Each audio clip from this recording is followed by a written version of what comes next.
नमस्कार। Heart talk Bharat देख रहे हैं आप। मैं हूं दिवाकर विक्रम सिंह।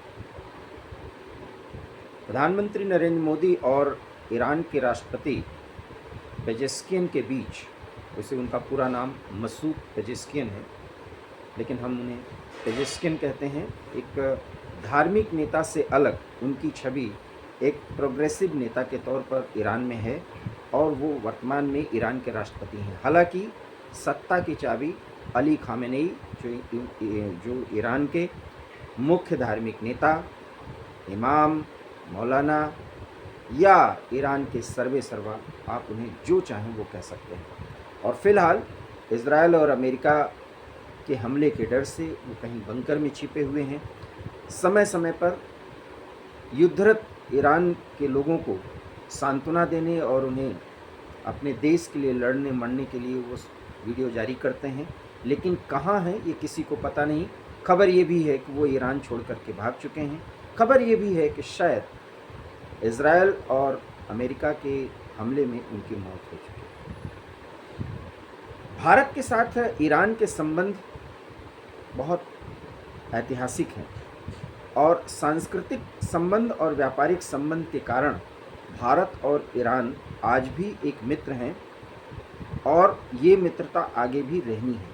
लेकिन सवाल क्या ये नहीं कि ईरान में धर्म के नाम पर जो कट्टरता अली खमेनेई ने फैला दी, हालांकि ईरान का उन्होंने विकास किया है, लेकिन किसी अन्य शासन को, जैसे इजराइल का ही शासन जिसको वो कहते हैं जियोनिस्ट सरकार, उसको ख़त्म करना, किसी के एग्जिस्टेंस को ख़त्म करके अपने को जिलाए रखना, अपने को आगे बढ़ाने की बात करना, क्या 21वीं शताब्दी की दुनिया में ये एक उचित प्रयोग है या पहल है या दृष्टिकोण है, जो भी आप कहें। लेकिन खामेनेई इस्लामिक परमाणु बम बनाना चाहते थे, इजराइल को एक ही झटके में तबाह करना चाहते थे, इजराइल के संबंध में जो भी बात करे उसे भी बर्बाद करने की कसम खाते थे।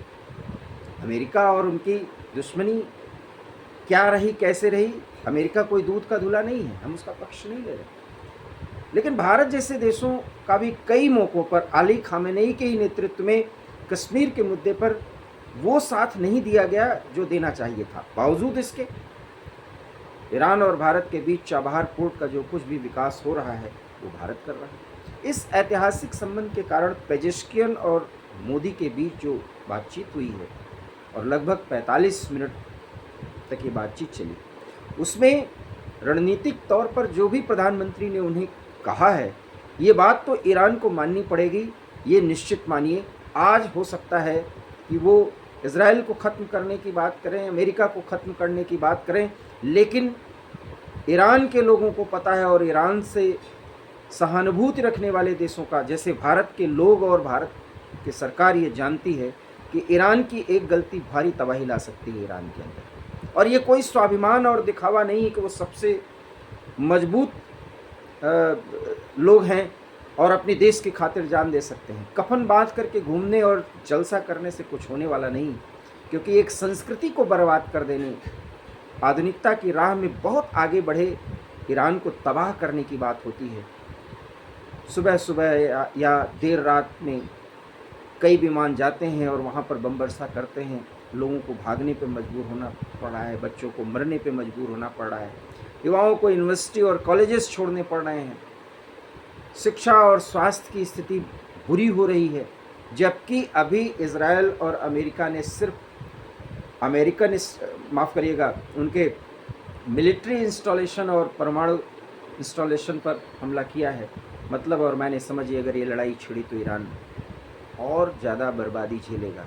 इजराइल कितना बर्बादी झेलेगा अगर इसमें खुश होना है, तो ईरान के लोग अगर खुश हो रहे हैं तो वो भी हम मानते हैं कि पाकिस्तान की तरह वो भी पूरी तरह से जिहादी हो गए हैं, और जिहाद की बात करके अपने में वो खुश हो सकते हैं, पूरी दुनिया उनके साथ नहीं हो सकती, क्योंकि ये समय बदल चुका है। लगभग 4 मिनट तक हमने ये बातें की, ये बताने के लिए कि फ़िलहाल भारत में कुछ कट्टरपंथी अली खामेनेई का रिश्ता भारत के साथ जोड़ रहे हैं। अच्छी बात है, भारत के रिश्ते हैं, लेकिन भारत के उत्तर प्रदेश से अली खामेनेई का खून का रिश्ता है, ये भी बताया जा रहा है। जरा इस सच्चाई को जान लीजिए। उत्तर प्रदेश का बाराबंकी जिला है, वहाँ पर एक गांव है किंतूर, और उस किंतूर में ये अली खामेनेई जो इस समय ईरान के धार्मिक नेता या सर्वेसर्वा हैं, ये इनका जन्म यहाँ नहीं हुआ या इनका कोई खून का रिश्ता नहीं है। पहली बात तो ये जान लें। खैर, इनका तो जन्म हो भी नहीं सकता क्योंकि ये 1830 की बात है, और इनके गुरु जो आयतुल्ला रूहुल्लाह खोमैनी थे, उनके दादा का जन्म किंतूर बाराबंकी में हुआ था। लेकिन उनका भारत से लगाव था, और भारत से लगाव रहने के कारण ही उन्होंने अपने नाम के आगे हिंदी जोड़ा था, और उनका नाम, उनके दादा का नाम, रूहुल्लाह खोमैनी की बात मैं कर रहा हूँ, जो 1979 में ईरान में इस्लामिक क्रांति लाए थे और ईरान में वो सरकार बनी थी।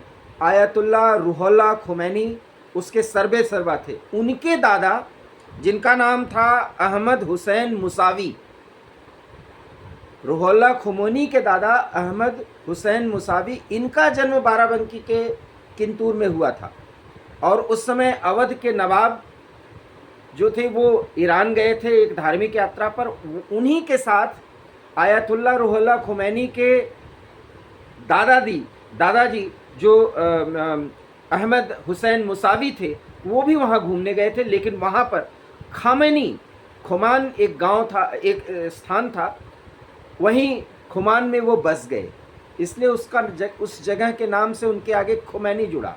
लेकिन वो भारत के उत्तर प्रदेश से चले तो गए, लेकिन उत्तर प्रदेश अवध की याद उनको याद रही थी, हिंद की याद उन्हें आती थी, इसलिए अपने नाम के आगे वो हिंदी लगाते थे।